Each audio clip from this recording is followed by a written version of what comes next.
Hey everyone, welcome back to Paranormal Asia. Tonight's story is one that is whispered about in hushed tones, a tale from deep inside the countryside of East Asia. People say it is true, passed down through generations, tied to ancient beliefs about wealth, death, and the restless dead. Before we dive in, I want to know something. Where are you right now, and what time is it there? Comment below and let me know. It feels strange, doesn't it? Sharing ghost stories across time zones, like we're connected in a ritual of our own. Our story revolves around three figures. First, there is Wei-Lin, a quiet shopkeeper's son, raised in a family that always struggled with money. Then comes Madame Zhou, an older woman known in her village for her knowledge of forbidden rites. And lastly, Jin, Wei-Lin's closest friend, skeptical but loyal. Wei-Lin was ordinary in every way. He helped at his father's small grocery stall, counted coins carefully at night, and dreamed of wealth beyond reach. His family was not poor enough to starve, but never comfortable enough to rest. Every night he thought, there must be a way. Madame Zhou lived on the edge of the village. Her house was low and crooked, shaded by bamboo that rattled in the wind. People said she once served as a temple medium, but after breaking taboos she was cast out. Some swore her rituals still worked, others feared her. Jin, unlike Wei-Lin, never believed in the supernatural. He was tall, broad-shouldered, and carried a laugh that echoed through alleyways. But when Wei-Lin confided in him about his plan, even Jin felt a shiver, because the plan was not about earning money, it was about calling the dead to bring it. The ritual, whispered from one person to another, was said to summon a ghost that would serve its master, drawing wealth from strange corners of fate. Some claimed it worked, but it came with a price. Once called, the ghost never truly left. It lingered, feeding quietly in the shadows. Stories of this ritual were most often told during the Ghost Festival, when families burned paper offerings for ancestors, hoping for blessings in return. But this was different. This was no prayer to one's kin. This was an invitation to the nameless dead, spirits untethered, desperate for purpose and recognition. It was in the summer of 1987 when Wei-Lin approached Madame Zhou. The air was thick with rain, the kind that clings to your skin and makes every sound sharp. He asked her, "Can it be done? Can a ghost be called to bring wealth?" Her smile was slow and thin. Madame Zhou warned him, "A ghost may answer, but it will not serve without cost. You must feed it, you must keep it, and if you fail, it will take what it wants." Wei-Lin, desperate, agreed. Jin, against his better judgment, stayed beside him. Loyalty can be its own curse. The ritual required items both common and strange: a bowl of rice left uncovered under the night sky, a lock of hair from the petitioner, a candle made from black wax, and coins that had once been placed on the eyes of the dead. Each object bound life to death. Wei-Lin's family did not know. His father still counted coins at the stall. His mother still prayed before the household altar, believing their ancestors listened. Wei-Lin carried the secret like a burning coal, hidden close, ready to scorch him, but he believed in the promise of sudden fortune. When the night came, the village was quiet. Dogs barked in the distance, but no one stirred. The three of them, Wei-Lin, Jin, and Madame Zhou, walked toward the abandoned graveyard at the edge of the rice fields. The air smelled of damp earth, and the sky was dark without stars. Madame Zhou placed the objects carefully in a circle, muttering words too old to be understood. She instructed Wei-Lin to cut his finger and let the blood drip into the bowl of rice. Jin flinched at the sight, but Wei-Lin obeyed, whispering his wish for wealth into the night air. The candle flame wavered as though a wind had passed, though none could be felt. The coins clinked softly where they lay, though no hand touched them. And as the night stretched on, Wei-Lin felt something heavy press against his chest, as if unseen eyes had turned and found him. Morning came without thunder or revelation, just the usual sounds of a village waking up, buckets clanking at the communal pump, scooters coughing to life, the tin awning over the grocery stall ticking as the sun warmed it. Wei-Lin arrived early, the way he always did, sweeping dust into neat spirals, setting the rice sacks against the wall, wiping condensation from glass soda bottles until they shone. He kept glancing at the door, not sure what he expected to see. Nothing had changed, yet everything felt rearranged by a hand he couldn't see. Customers drifted in as they always did. Old Mr. Gu with his cigarettes, Mrs. Tian for soy sauce, a pair of schoolchildren pooling coins for candy, cash stacked quietly in the drawer, small bills folded with the same worn creases.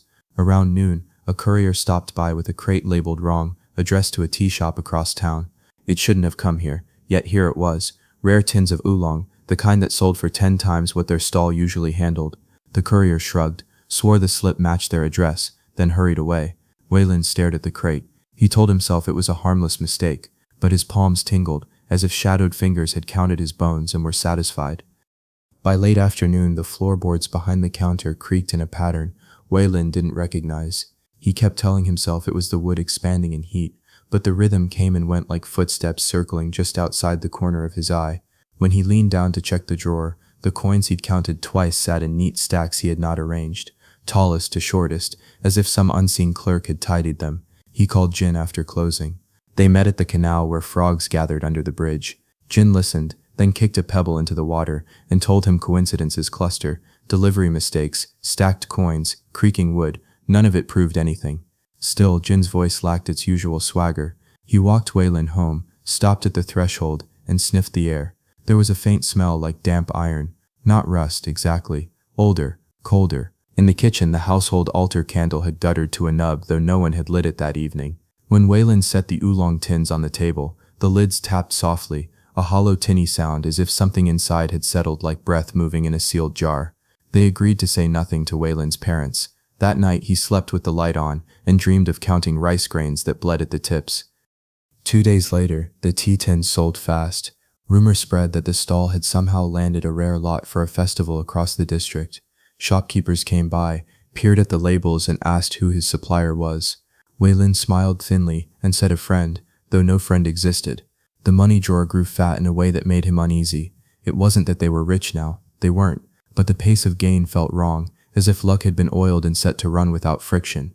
That evening, he remembered Madame Zhou's warning. A ghost must be fed. He hadn't fed anything. He found the ritual bowl in his backpack where he'd hidden it, wiped clean by a hand that was not his, the inside polished to a dull moon-colored sheen. He set a fresh scoop of rice inside and placed it by the back door where the night breeze moved through the screens. The house quieted as if listening. From the lane, a cat yowled once and then fell silent, as though lifted out of its own sound. At midnight, when he leaned over the bowl with a lantern, he saw 3 long impressions across the rice, like fingers drawn through sand. He covered the bowl and told himself wind could do that. He lied to himself with the ease of thirst. Jin's life ran along its usual track. Construction work in the day, cramped apartment at night, noodles eaten over the sink, the TV muttering late news. Yet small things bent around him too. A scratch appeared across his phone screen, in the shape of a half moon, not deep enough to catch a nail, but visible in any light. He dreamed of stairs that went down and down without a final landing, the handrail slick with something not water. In the morning he shook it off. He didn't believe, but belief and consequence are rarely twins. When he visited the stall the next afternoon, a child stood by the shelf of sweets counting backward, lips moving without sound.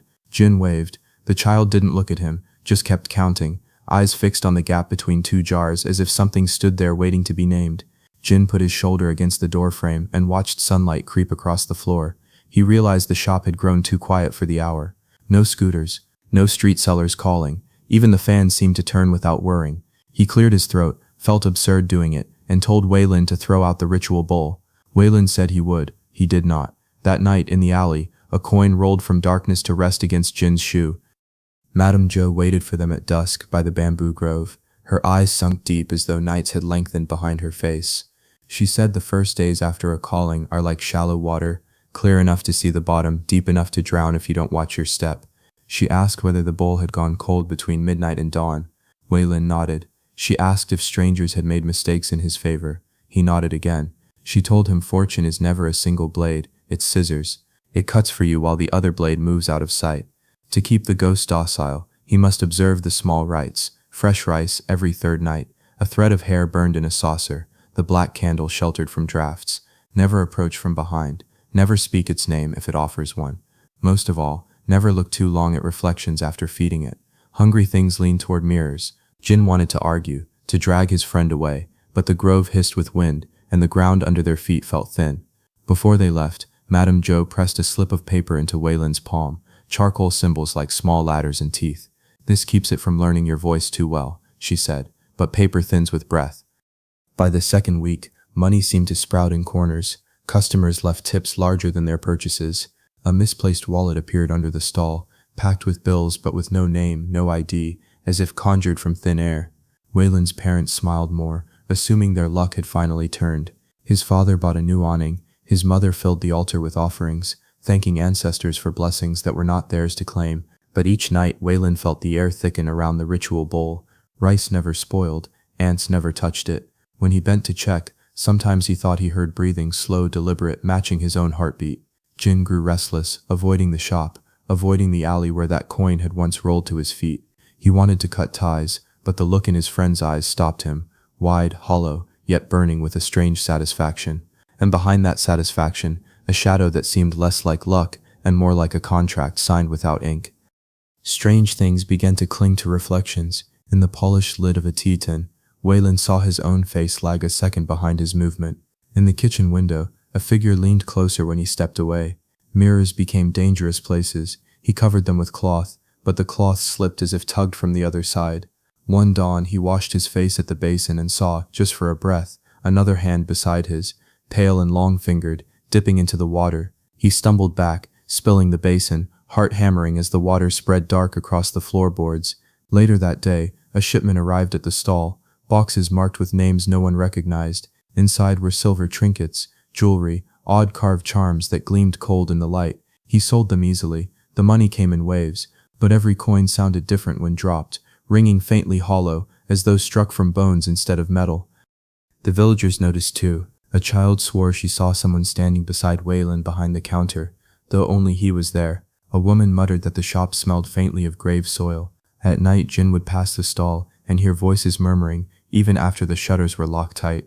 Once he pressed his ear to the wood and caught the rhythm of someone counting in a tongue he did not know, low and droning, punctuated by sharp clicks, like teeth meeting. He staggered back, bile rising in his throat, and told himself never to return. But loyalty gnawed at him. He confronted Wei-Lin in the alley, begged him to end the ritual before it hollowed him out. Wei-Lin only smiled faintly and said, "It's working. For the first time in my life, things are working." Yet his skin had grown pale, and shadows clung to his eyes like bruises carved from within. Behind him, Jin swore the air bent, like heat shimmer, though the night was cool. Madame Zhou appeared at the stall one evening, uninvited. She purchased nothing, only stared at Wei-Lin. Then at the corners of the room where the lamplight warped, she whispered, "You have fed it too well." Her voice cut like a blade hidden in silk. Wei-Lin tried to laugh it off, but her gaze pierced him. She warned, "Wealth drawn too fast leaves debt deeper than graves." Jin demanded she stop speaking in riddles. She turned to him and said, "You, the friend, leave now, or you will be part of the offering when balance is called." That night, Jin dreamed again of the endless staircase. This time he heard footsteps behind him, never catching up, never falling back. He woke with his chest tight, the smell of damp rice clinging to his sheets. Wei-Lin meanwhile found the ritual bowl filled not just with impressions, but with black hair tangled across the grains. He had not placed it there. Soon, the haunting left shadows and entered touch. Wei-Lin felt a tug at his sleeve while serving customers, though no one stood near. He woke with bruises shaped like hands pressed too tightly against his arms. Coins shifted in his pockets without sound, multiplying until he feared reaching in. His father, proud of their sudden success, mentioned expanding the stall into a shopfront. His mother burned more incense, believing their ancestors were generous. Wei-Lin smiled weakly, carrying the secret like a curse lodged in his throat. At night the ghost grew bolder. He heard footsteps pacing the hall, heard breathing against his ear as he pretended to sleep. Once, when he opened his eyes, he saw a figure kneeling at the rice bowl, head bent, hair spilling like a curtain. It lifted its face slowly, eyes empty sockets rimmed with shadow. Yet in the morning, the bowl was clean, as if nothing had touched it. He said nothing. He could not. By then, the line between blessing and trap had already blurred beyond repair. The breaking point arrived during the autumn festival. Lanterns lined the streets, children carried paper animals glowing from within, and the air smelled of roasted chestnuts. The stall was busy, more than ever. Wei-Lin's father counted bills with trembling joy, but behind the laughter, Wei-Lin felt an invisible hand pressing his back, guiding every sale, every coin exchanged. At dusk, he saw a reflection in the stall's glass. Himself, but thinner, sharper, with lips that moved, though he said nothing. When he blinked, the reflection was gone. Later, while clearing trays, he found coins stacked neatly in the pattern of a grave mound. He swept them away with shaking hands.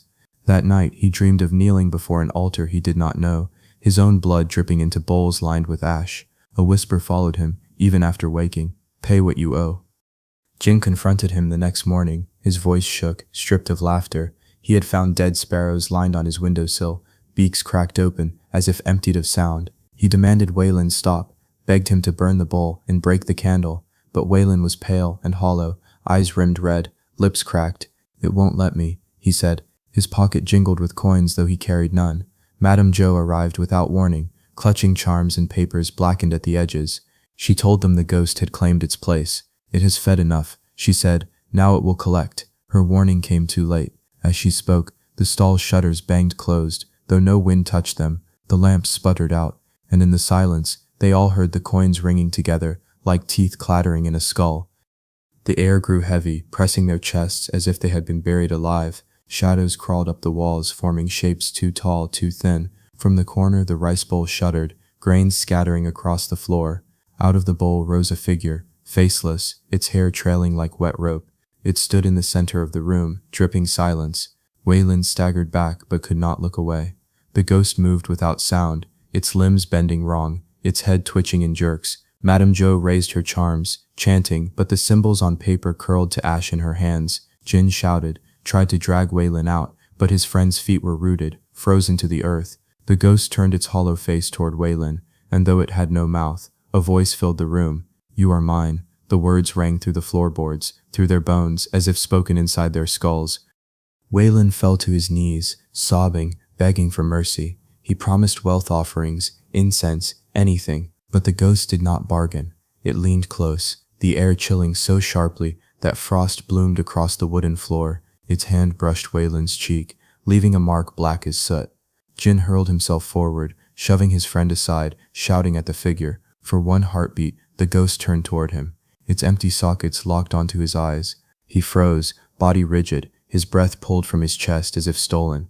Madame Zhou cried out, slicing her palm and smearing blood across a charm. She slapped it onto the ghost's chest, and for a flicker the figure faltered. Shadows peeled back, the air loosened, but only for a moment. The ghost shrieked without a mouth, a sound like metal grinding bone, and the charm burned to smoke.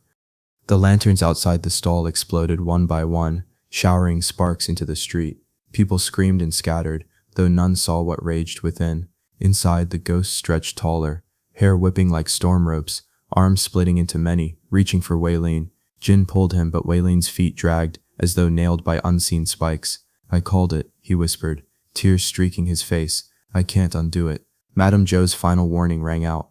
Wealth from the dead is always bought with life. The ghost's hands closed around Wei-Lin, lifting him effortlessly. He convulsed once, then went still. The coins in the drawer spilled out, rolling across the floor in a wave that clinked like laughter. The ghost sank back into the bowl, dragging Wei-Lin's body with it. The rice grains turned black. When silence returned, only Jin and Madame Zhou remained, both shaking, both knowing the ritual had sealed its price.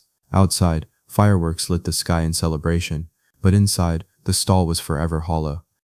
When morning came, the village whispered. The stall was closed, shutters drawn, though the family lived above it. Wei-Lin's parents searched frantically, believing their son had slipped out for errands, but only Jin and Madame Zhou knew the truth. They swore silence. Who would believe them anyway? The shop's floor carried faint stains that no soap could erase, black smears that spread wider if water touched them. The rice bowl was gone. Madame Zhou claimed the ghost had taken it with Wei-Lin. In its place lay a single coin, dark, corroded, and warm to the touch, as if freshly minted in fire. Jin carried the weight of guilt heavier than stone. He could not eat without smelling damp earth, could not sleep without hearing footsteps behind him on those endless dream stairs. He left the village soon after, abandoning his job, his home, everything. Yet no matter where he went, small things followed him. Coins appeared in his pockets, though he never placed them there. Shopkeepers handed him too much change. Mirrors in cheap apartments caught glimpses of another face, always standing just behind his shoulder. He stopped looking at mirrors altogether, shaving in the dark, living like a man waiting for a knock that never came. Madame Zhou disappeared not long after. Some said she left for another province. Others claimed they saw her body floating in the canal, hair spread like ink. No one searched too closely. The villagers muttered that she had opened doors better left sealed. Still, the legend remained. Parents warned children never to leave rice bowls uncovered at night, never to whisper wishes for wealth when the festival fires burned low. They said the dead listened too closely when called by greed. And the story of Wei-Lin, the boy who wanted fortune so desperately that he became its offering, was passed down as a warning disguised as gossip. Culturally, this story ties to a widespread belief in Asia, the idea that spirits can be bound, persuaded, or bribed with offerings. Taoist texts speak of hungry ghosts, souls without families to honor them, roaming in search of sustenance. During Ghost Month, entire streets fill with incense smoke to keep them appeased, but rituals like the one Madame Zhou practiced take those beliefs further. They twist reverence into exploitation, summoning not ancestors but strangers from beyond, ghosts untethered and unpredictable. The promise of wealth in exchange for ritual feeding appears in several folktales, but always the stories end the same: the debt grows too large. Ghosts, unlike gods, do not forgive. Think about it: money appearing from nowhere, coins multiplying, luck bending in your favor. It all sounds tempting, but the question is, who pays in the end? In this case, Wei-Lin vanished into shadow, consumed by the very thing he called. Jin lived haunted, and Madame Zhou disappeared. The wealth was real, yes, but the cost was irreversible. And in many Asian traditions, that's the moral: the living should never bargain with the nameless dead. Once invited, they never leave. They stay in mirrors, in coins, in breath. And perhaps if you're listening to this late at night, they're waiting for you to whisper a wish you cannot take back. So what do you think really happened that night?